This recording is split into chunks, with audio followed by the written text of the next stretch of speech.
RFK, has just delivered a heartbreaking and emotional message about how deeply the rising rate of autism is devastating our children. As many know, Robert F. Kennedy has been pushing to combat various issues around health and well-being with his Make America Healthy Again movement. Before we get to the heartfelt and passionate clip, let's give a quick overview of what's going on here. RFK, now being the Secretary of Health and Human Services, just spoke at a conference to respond to the latest set of data on autism rates in the United States. He revealed that 1 in 31 American children are now diagnosed with autism. For boys, the numbers are even worse at 1 in 20. Just 2 years ago, the national rate was 1 in 36. He also referenced an old report as proof that autism rates have exploded nearly 5-fold in just 3 decades. Back then, the rate was 1 in 150, compared to the current 1 in 31. Kennedy stated, "Year by year, there is a steady, relentless increase. I want it because this epidemic denial has become a feature in the mainstream media, and it's based on an industry canard. Obviously, there are people who don't want us to look at environmental exposures." He also challenged the claim that rising rates are simply the result of diagnosis criteria and observations improving over the years. To rebut this, he referenced a study where the researchers attempted to identify every child in the state with a developmental disorder. In the study, everything was covered and no corners were cut. Medical records, diagnoses, and in-person evaluations were used on around 180,000 people to conduct the study. In regards to money being wasted on previous studies over the decades to find genetic causes of autism, Kennedy said, "This is a preventable disease. We know it's an environmental exposure. It has to be. Genes do not cause epidemics. And that's where we're going to find the answer." At the end of the speech is where things got a lot more emotional, with Kennedy acknowledging those affected and their families. He stated, "These are kids who, many of them, were fully functional and regressed because of some environmental exposure into autism when they're 2 years old. These are kids who will never pay taxes. They'll never hold a job. They'll never play baseball. They'll never write a poem. They'll never go out on a date. Many of them will never use a toilet unassisted. We have to recognize we are doing this to our children, and we need to put an end to it." Before we play the clip, firstly let us know your thoughts on this in the comment section below. And make sure to like and subscribe for more content from us. The ASD prevalence rate in 8-year-olds is now 1 in 31. Shocking. There's an extreme risk for boys. Overall, the risk for boys of getting an autism diagnosis in this country is now 1 in 20. And as high in California, which has the best data collection. So it probably also reflects the national trend, 1 in 12.5 boys. This is part of an unrelenting upward trend. The prevalence 2 years ago was 1 in 36. Since the first ADDM report in 1990, which was 1992 births, autism has increased by a factor of 4.8. That's 480%, I believe. The first ADDM survey was 22 years ago, when prevalence was 1 in 150 children. In all the core states, the trend is consistently upward, and most cases now are severe.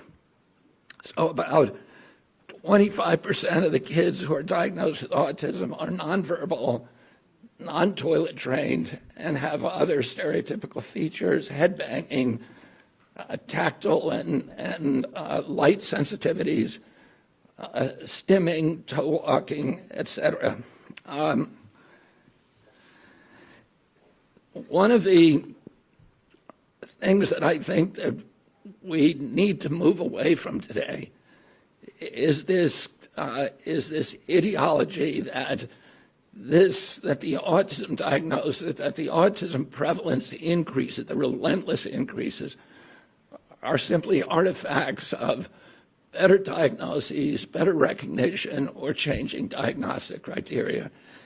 If you look at Table 3 of the ADDM report, it's clear that the rates are real, that they are increasing in the last 10 years, which is beginning with the first one, year by year, there is a steady, relentless increase. I want to, because this epidemic denial has become a feature in the mainstream media, and it's based on an industry canard. And obviously, there are people who don't want us to look at environmental exposures. In 1987, there was another exhaustive study, a peer-reviewed study in North Dakota, set out to count every child in the state with a pervasive developmental disorder, including autism.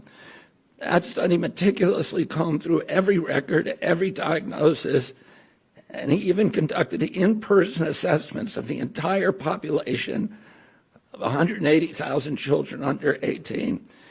The autism rate they found was 3.3 per 10,000. So that's in line with the 1 in 10,000 that was found in Wisconsin 17 years earlier.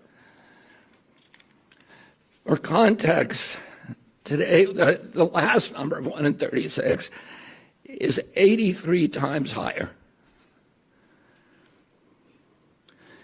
In 1987, out of every 1 million kids, 330 were diagnosed with autism. Today, there are 27,777 for every million.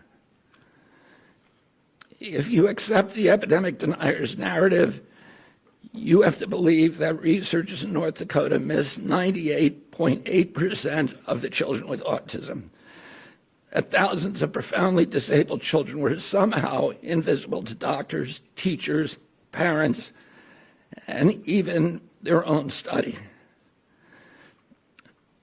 The same researchers who followed the original cohort for 12 years to double-check their number, they went back in 2000 and found that they had missed exactly one child.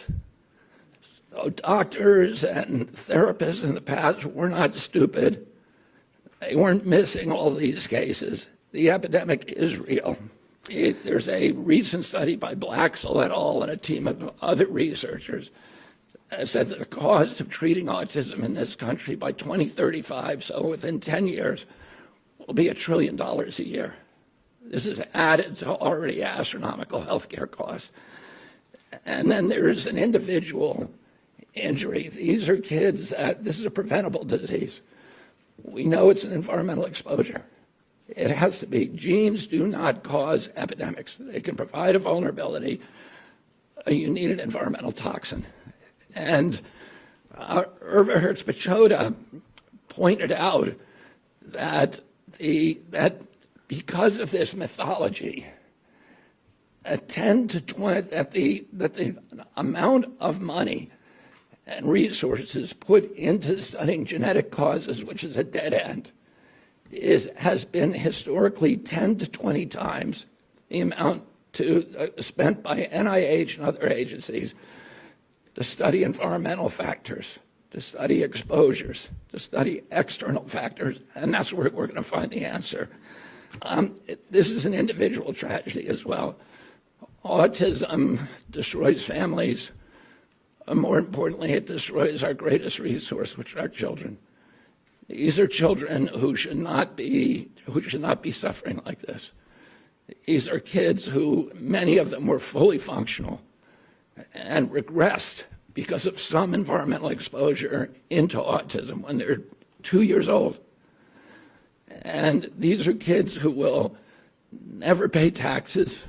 They'll never hold a job. They'll never play baseball. They'll never write a poem. They'll never go out on a date. Many of them will never use a toilet unassisted. And we have to recognize we are doing this to our children, and we need to put an end to it.